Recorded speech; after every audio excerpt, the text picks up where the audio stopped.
Bradley, I'm so pleased to welcome you to the McCourt School. You and I have known one another for a very long time in different settings at different universities. And you know the McCourt School from different settings. And so we'll talk a little bit about that, but it's wonderful to have you as a new member of our faculty. I'm excited to join up with McCourt and all the great faculty, staff, and students. And like, as you alluded to, it's a homecoming of sorts. I earned my MPP at what was then the Georgetown Public Policy Institute in 2004.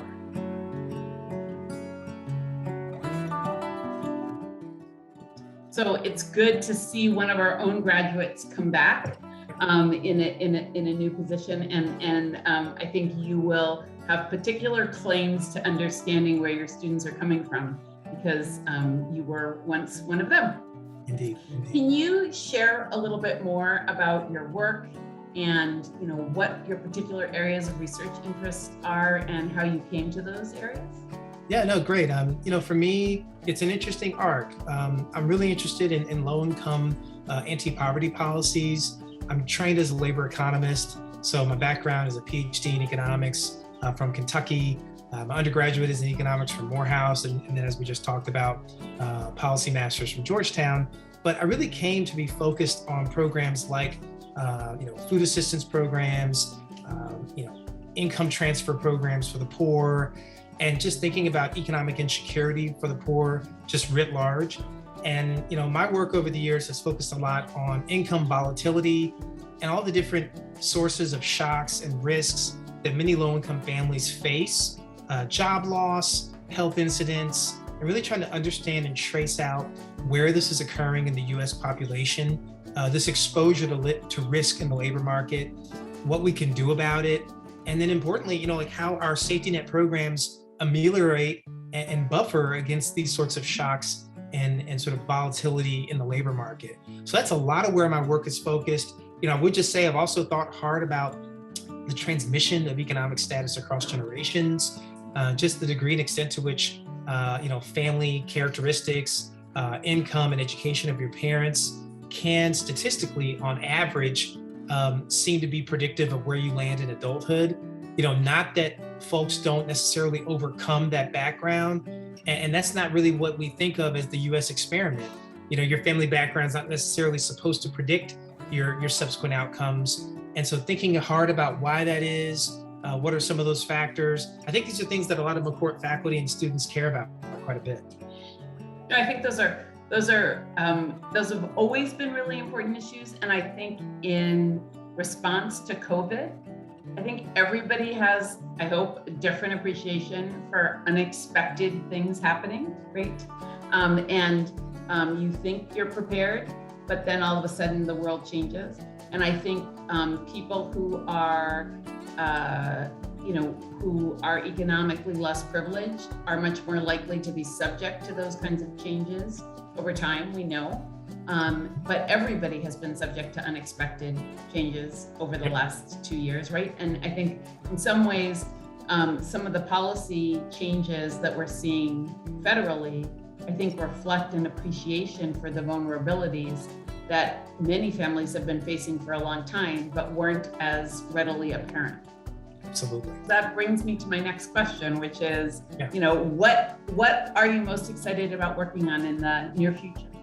No, it's for me right now, it's been co-authored work, really trying to think hard about the current moment, certainly economic response to COVID-19 and the pandemic, and frankly, just differences across racial and ethnic groups on factors like unemployment, health outcomes. What's been exciting is that I've been able to engage in these questions, both kind of in the more traditional core peer-reviewed academic sphere. So some work that I'm working on with co-authors coming out in the annals, but then at the same time, making contributions that are a bit quicker through the Hamilton Project at Brookings. And so, that's been really important work that I care a lot about. Really, those are some of the things I'm working on right now. So can you tell me what you're most excited about as you prepare to teach future policy leaders at McCourt? Yeah, I'm really excited about the opportunity, especially right now. I think that we're at a moment in the US and worldwide really, but certainly in the US, where the value proposition for government and for public policy education couldn't be more apparent. I just think it's so obvious that we need people with skills, quantitative skills, writing skills, problem-solving skills, to solve serious problems at a local, state, and federal/national level, whether it's climate change, anti-poverty policy, crime reduction, improving educational outcomes. You could just run the gamut. And I think that we need people who are going to do this work. I think it's impactful work, and we see the evidence that this work is needed, and that it can make a difference. So, I just think that this is a great environment because it's interdisciplinary. Students come in and they're going to make contributions. So, on the one hand, I have something to teach them, but one of the really exhilarating aspects of the McCourt community has always been that the students come in with great experience and great knowledge themselves. So I think that the professors really do get something as well. So it really is a feedback. Absolutely. I couldn't agree with you more. And I like to say our faculty is phenomenal and will create all these opportunities. But no matter how good we are, the students are going to learn at least as much from their peers as they are from us. And in some sense, what our job is to ask questions and put resources out there so that our students can make the most of their time together. I expect that resonates with your experience when you were here as well. Yeah, absolutely. And frankly, it's been so special to really be able to reflect back on some of the great relationships I had as a student and how working with those students really helped to kind of fuel the fire for a lot of the topics and questions that I now work on. And so I'm thinking about some of the conversations that were taking place, roughly 20 years ago, and how the arc of policy has changed in some way, and how in other ways there's still more work to be done. But again, it was this interplay. And so, the building changed. I think we were on Prospect Street back 20 years ago, but I think that energy is still there. And so it's exciting. It's really exciting to be a part of that. Can you share the best piece of career advice you have ever received? Wow, that's one of them.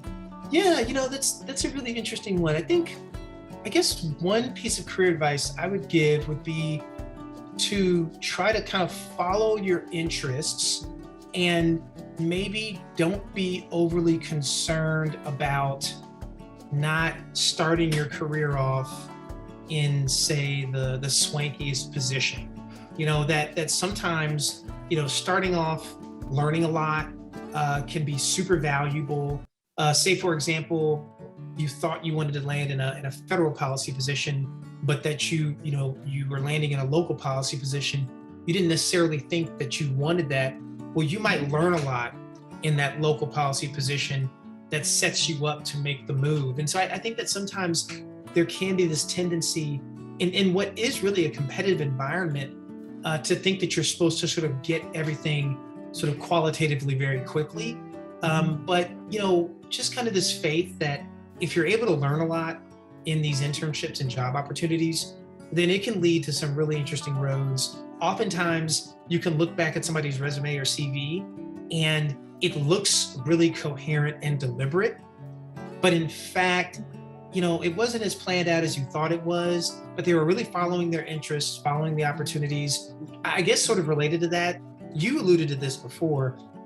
I think that the McCourt education is about the in-class component, but it really is about taking advantage of your fellow students and the professors and all the folks who come to campus and come to DC, really kind of putting that all together as sort of a total package.